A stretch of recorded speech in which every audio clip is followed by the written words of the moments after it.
अस्सलामुअलैकुम मेरे पुराने नए प्यारे प्यारे व्यूअर्स। मम्मा का कल रात का देखा हुआ सपना हुआ सच, और वो सपना जानने के लिए वीडियो को पूरा देखिए। आज मैं पूरे 8 सीढ़ियों से फिल्मी सीन की तरह गोल गोल घूमते हुए गिरा हूँ। कैमरे में शायद निशान सही से ना दिख रहा हो, बट मेरा सर, आंखों के बगल में और होठ के बगल में 3 जगह गंदे तरीके से चोट आया है। मम्मा घर पर आर्निका ऑलवेज अवेलेबल रखती है। मम्मा पूरी अलमारी में छान मारी मगर आर्निका कहीं भी नहीं मिला। मम्मा मुझे चुप करवाने के लिए मेरे हाथ में सॉफ्ट टॉयज थमाई और यहाँ मैं मम्मा के साथ डॉक्टर के पास जाने के लिए निकल रहा था। तभी मम्मा बोली, बेटा टॉयज को घर पर छोड़कर जाओ। मैं सोच में डूब गया, अगर अपने डॉगी को घर पर अकेले छोड़कर गया तो ये तोते मेरे डॉगी को नोच खाएंगे। क्या करूँ?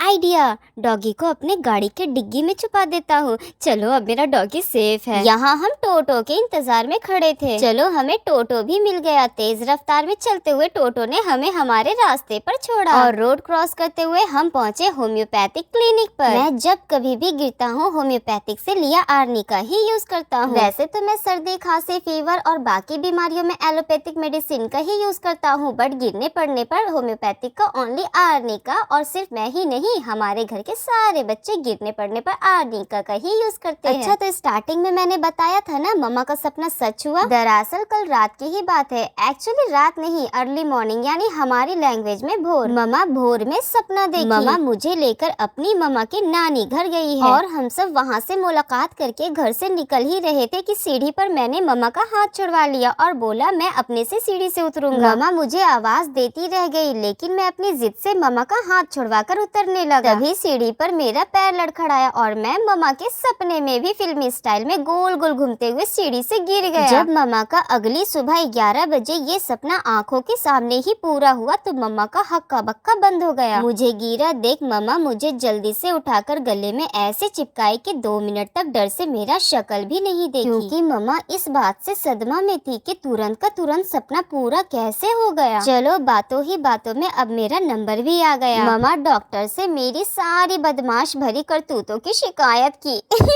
अरे मजाक कर रहा हूँ। यहाँ मम्मा डॉक्टर को बताई कि मैं कैसे गिरा, कितनी सीढ़ियों से गिरा और मेरे निशान दिखाई। चलो तो दवा हमने ले लिया और क्योंकि गर्मी आज बहुत ही ज्यादा थी तो बगैर इधर उधर होते हुए हम लोग डायरेक्ट अपने घर के लिए निकले। और हाँ दोस्तों, जाते जाते एक बात बताना चाहूँगा, मेरी इस चोट में मेरी मम्मा या मेरे घर वालों में से किसी की भी गलती नहीं है। आप लोगों के मन में ये ख्याल तो जरूर से आया होगा, घर पर इतने लोग हैं, एक बच्चा पर ध्यान नहीं दे सकते सब। नो वे। सबसे पहले तो मैं ये बताना चाहूँगा, आज के एक बच्चे नानी दादी के टाइम के पैदा किए गए 12 बच्चों पर भी भारी है। हमें संभालना इतना आसान नहीं, हमें जितना भी कंट्रोल कर लो और बचा लो, हम गिरेंगे ही गिरेंगे। और दूसरी मोस्ट इम्पोर्टेंट बात, अपने टाइम पर पापा तो पापा, मेरी मम्मा भी कुछ कम नहीं थी बदमाशी में। आए दिन खेलते खेलते कभी अपना सर फोड़ ली, कभी कान कट गया, कभी ठुड्डी में चोट, कभी घुटनों में चोट, यहाँ तक कि चूड़ियों से खेलते खेलते अपनी उंगलियों को भी ले डूबी है मम्मा। और पापा के बदमाशी के कारनामे बताना शुरू किया ना तो दिन से रात और रात से दिन हो जाएंगे, पर स्टोरी खत्म नहीं होगी। तो अब आप ही लोग अंदाजा लगाओ, जिनके माँ बाप ही इतने बदमाश थे तो उनका बच्चा कैसा होगा। मेरे माँ बाप अपने टाइम पे खूब बदमाशी कर लिया और मुझसे एक्सपेक्ट करते हैं कि मैं सीधा साधा शरीफ बच्चा बन जाऊँ।